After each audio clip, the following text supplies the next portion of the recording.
The papers hit the floor before I understood what was happening. A sharp sound, too loud for a quiet office.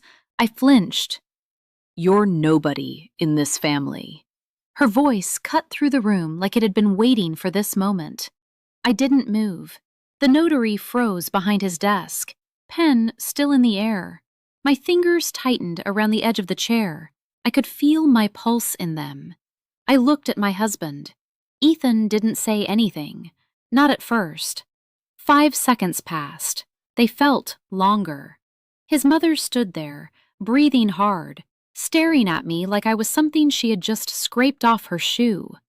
I wanted to speak. I really did. But something in her eyes stopped me.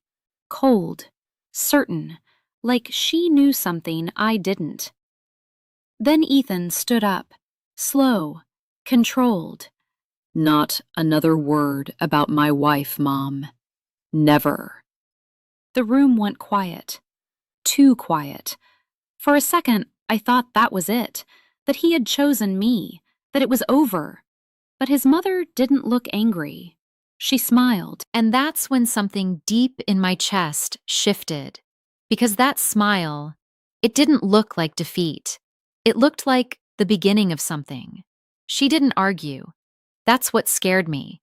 Most people would have snapped back, raised their voice, made a scene. But she just smiled, small, controlled, like she expected this. "Of course," she said softly, bending down to pick up the papers. "We'll do this properly." I frowned. Something felt off. Ethan didn't sit back down. He stayed standing, jaw tight, eyes locked on her.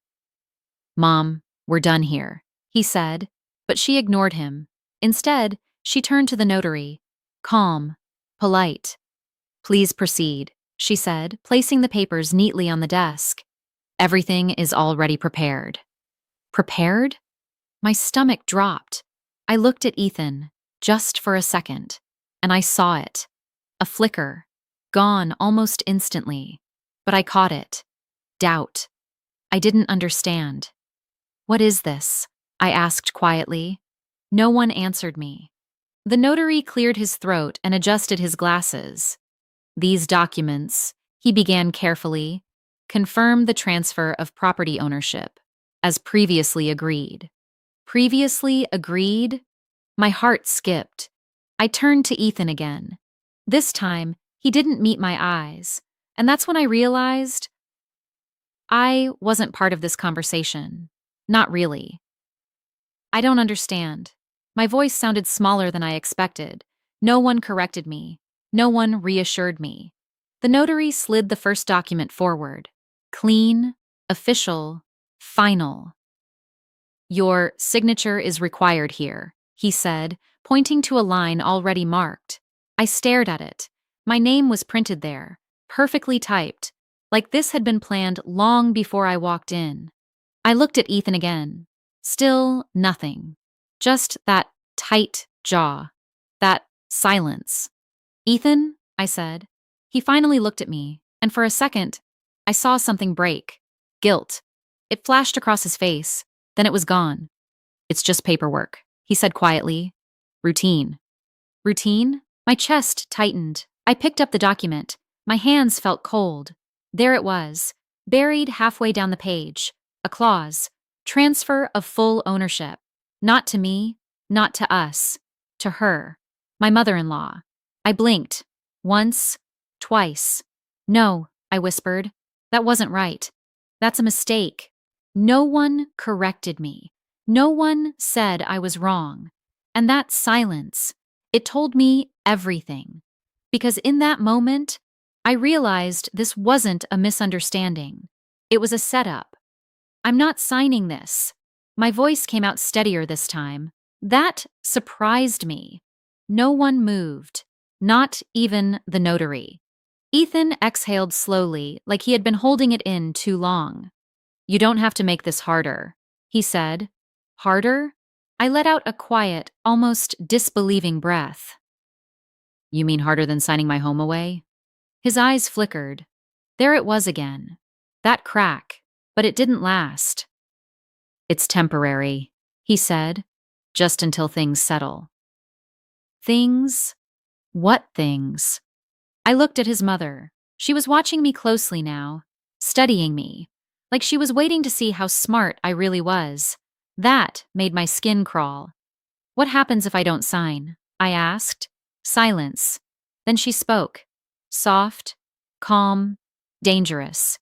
Then we proceed differently. I didn't like the way she said that. Not at all. Ethan shifted beside me, uneasy. Mom, but she raised her hand slightly and he stopped talking. Just like that. I felt it then, clear as anything. He wasn't in control here, not really. I looked back at the document, then at the pen.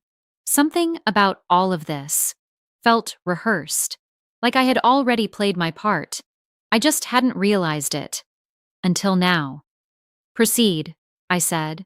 The word surprised even me. His mother's eyes narrowed slightly. Not anger, interest. Go ahead, I added, leaning back in my chair. Let's see what different looks like. Ethan turned to me fast. Don't do this, he whispered. Too late. I was already watching her. Carefully. She studied me for a long second. Then she smiled again. That same quiet smile. Very well, she said. She reached into her bag. Slow, deliberate. Pulled out another folder. Thicker, older. My chest tightened. The notary shifted uncomfortably. That file wasn't mentioned, he said. She didn't even look at him. It doesn't need to be, she replied. She opened it, turned a few pages, then slid one across the table. Toward me. I didn't touch it. I just leaned forward enough to read. My name again. But this time, it wasn't about property. It was about liability, debt. A number sat at the bottom, large enough to make my vision blur. I felt the air leave my lungs. What is this? I asked. No one rushed to explain. Ethan looked at the table, and that told me more than words ever could. It's yours, she said. Just like that. Calm. Certain. Like she was stating a fact no one could question. I shook my head. No, that's not possible. My voice felt distant, like it didn't belong to me. She tapped the paper lightly. Read the signature. I didn't want to, but I did. My name. Perfectly written. Exact. My stomach dropped. I never signed this. Ethan finally spoke. You did. I turned to him so fast, my chair scraped the floor. What? His eyes didn't meet mine. Last year, he said quietly, when we refinanced. Refinanced? I felt something click, a memory. Papers. Late night. His voice telling me it was routine. Just sign here, he had said. I went cold. That wasn't for this. Silence. Then his mother leaned in slightly. It became this, she said. I couldn't breathe. This debt, she continued, is tied to the property. If you don't sign today, She let the sentence hang. I didn't need her to finish it. I already understood. They hadn't just planned this. They had built it, piece by piece, and I had helped them, without even knowing. I stopped shaking. That's what I remember most. Not the panic, not the betrayal. The moment it all went still. I looked at the paper again, then at Ethan. You knew, I said. Not a question. He swallowed. I thought it would help, he muttered. Help who? I didn't ask. I already knew. His mother watched us like she was observing a lesson, waiting for me to catch up. So I did. Slowly, carefully. I reached into my bag. Both of them noticed. Ethan tensed. What are you doing? He asked. I didn't answer. I pulled out my phone, unlocked it, placed it gently on the table, screen facing them. A video was playing, muted, but clear enough. Ethan's face. Same table, same notary office, different day. His voice came through as I tapped the sound on. She won't read it. She never does. Silence hit the room. Heavy. I looked straight at his mother, then at him. I started reading after that day, I said quietly. No one moved. No one spoke. Because in that moment, the plan didn't belong to them anymore. No one reached for the papers.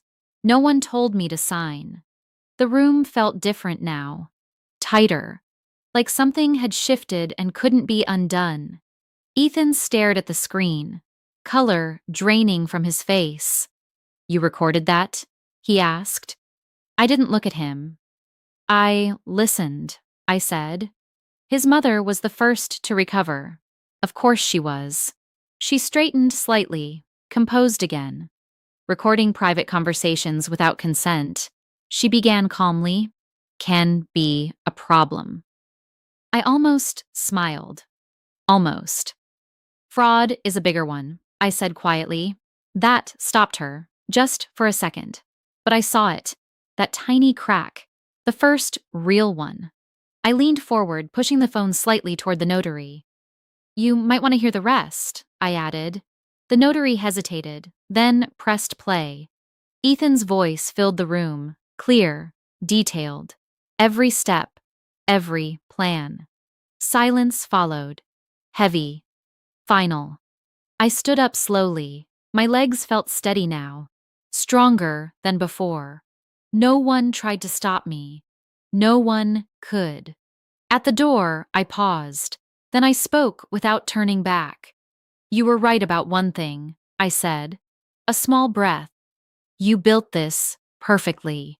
I opened the door. And now it's all yours.